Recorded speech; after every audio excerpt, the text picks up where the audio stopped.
जो बातें आपको तकलीफ दें, उन्हें अपने दिल में रखने की बजाय अपने पांव के नीचे रखें.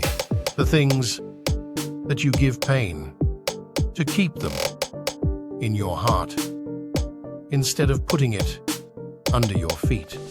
मुश्किल वक्त दुनिया का सबसे बड़ा जादूगर होता है जो एक पल में आपके चाहने वालों के चेहरे से नकाब हटा देता है. Hard times for the world, the greatest magician.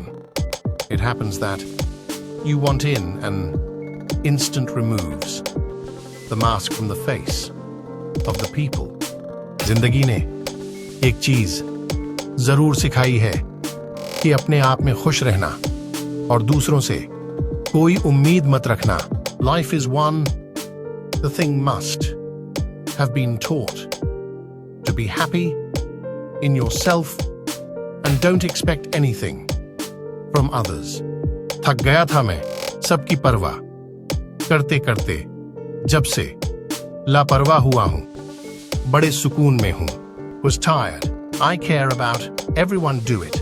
Since carelessness, I am very calm.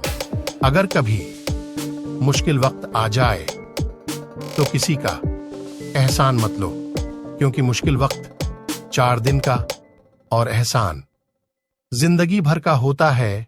If ever difficult, when the time comes, don't take any favors, because times are tough. 4 days and kindness lasts a lifetime. हम लोग सबसे ऊंचा उड़ने का शौक भी रखते हैं और पर हिलाने का दिल भी नहीं करता. We are the people. They also like to fly high, and the heart does not even move.